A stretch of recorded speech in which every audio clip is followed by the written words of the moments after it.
जनजीवन संवाद उपस्थापन मु लहरिका पट्टनायक। आसंता काली पणा संक्रांति। एही अवसर में विभिन्न प्रकार पणा प्रस्तुत करा जायथाय। बैशाखर तातीरु सुरक्षा देवा लगी पणा एक पुष्टिकर पानीय। एमितिरे निजर स्वादिष्ट खाद्य पानीय व्यवस्था को नहीं भारत विश्वर स्वतंत्र स्थान अधिकार करिछि। ऋतुकालीन फल जड़ीबुटी मसला को नहीं प्रस्तुत एही पानीय गुड़िक खरार तातीरु मुक्ति देवा सहित नियारा स्वाद प्रदान करिथाय। शरीरर तापमात्रा कमाए एवं जलशुष्कतारू भी सुरक्षा देइथाय।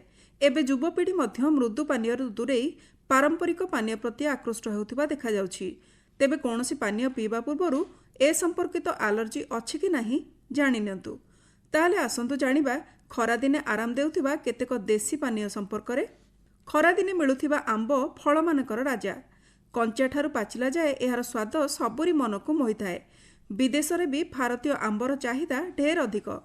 कंचा आंबरे अदा सामान्य कंचा लंका जीरा आदि पकाई प्रस्तुत करा जाउथिबा आंब पणार सम्मोहक स्वादर प्रभाव उत्तर पश्चिम भारत में बेसी देखा जाए। पुणे रे रास्ताकड़ ठारू आरंभ करी बड़ बड़ होटेल रे भी एक प्रकार आंब पणार चाहिदा जोर। यार नाम रखा जायछि मैंगो मस्तानी। आंबर मिल्क शेक उपरे कटा फल चेरी क्रीम काजू आदि सजा जाई एही पानीय परिवेषण करा जाए। पेशवा बाजीराव प्रेमिका मस्तानी नामानुसार यह नामित करा जायथिबा जणा जाए। भारत में प्रत्येक अंचल में लस्सी उपलब्ध हेउथिले भी यह खरा दिन पई स्वतंत्र पंजाबी पानीय भाव परिचित। मलाई मिसा लस्सीर स्वाद कहले न सरे। खरा तापरू मुक्ति देवा सहित मन खुशी करदिए लस्सी। ओडिशा रे लस्सी प्रस्तुति रे नड़िया राबिड़ी चेरी एवं काजू आदि व्यवहार करा जाउथिबा बेले एहार बजार खरा दिने बेस जोर धरे। खरा दिने तालसज खाई थाउ। एहार सरबत कथा केबे भाबिछन्ते कि? पश्चिमबंग महाराष्ट्र एवं तमिलनाडु रे यह बेसी लोकप्रिय। स्वास्थ्यकर हेबा सहित एहाको प्रस्तुत करिबा मध्य सहज। तालसजरु चोपा छड़ाई छोट छोट खंडरे काटी दियंतु। एथिरु बाहरिथिबा पानी सह कअंल शस चीनी एवं सादा पानी मिसाई पानीय प्रस्तुत करिबा परे किछि लेंबु रस मिसाई दियंतु।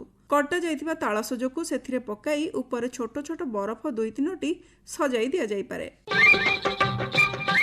ऋतुकालीन फल बेल स्वास्थ्य क्षेत्र में केउं कालर स्थान नहीं रही आछि। हिट स्ट्रोक रु आरंभ करी डिहाइड्रेशन डायबिटीज हृदरोग एवं पेटर जाबतीय समस्या समाधानर सूत्र बेल।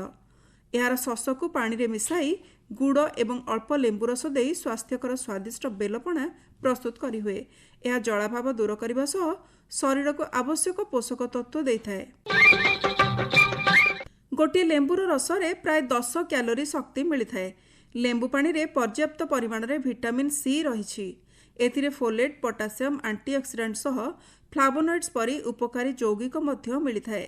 एहाकु पीबा द्वारा मानसिक सुस्थता मिल पारे। लेंबु पानी रे मध्य विटामिन ए और लौहसार रहिछि। गोलाप फूलटिए हेले मध्य एहार बहुविध उपकारिता रहिछि। खरा दिने गोलाप सरबत पीबा खूब उपकारी। यह शरीर को ठंडा रखिथाए। गोलाप पाखुड़ारू प्रस्तुत सरबत खरा दिने पेट जलापोड़ा एवं एसिडिटी परी समस्या दूर करिबारे सहायक होइथाए।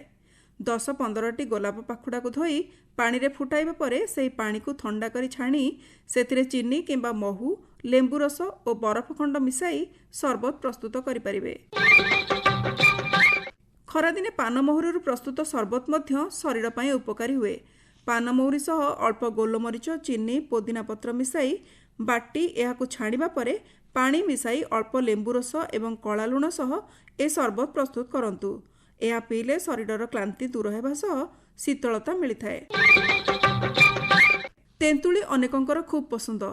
यह स्वभाव रे ठंडा होइथिबा बेले खरा दिने तेंतुली सरबत भी शरीर को शीतलता देबा सह लूरु सुरक्षा दे पारे। एंटीऑक्सीडेंट रे भरपूर तेंतुली शरीरर रोग प्रतिरोधक शक्ति सुदृढ़ रखिबा सह शरीर को डिटॉक्स करी विषाक्त तत्वर मुक्त रखिथाए। तेंतुलीर मंजी काढ़ी प्राय 2 घंटा भिजाइबा परे बाटी छाणीदेबे। सेथिरे चीनी किंबा गुड़ गोलमरीच गुंड सादा लुण सह कला लुण और पुदीना पत्र छेचा एवं बरफ खंड मिसाई सरबत प्रस्तुत करिहेबो। एही सरबत पीबा खरा और गरमर विभिन्न समस्यारू सुरक्षित रखे।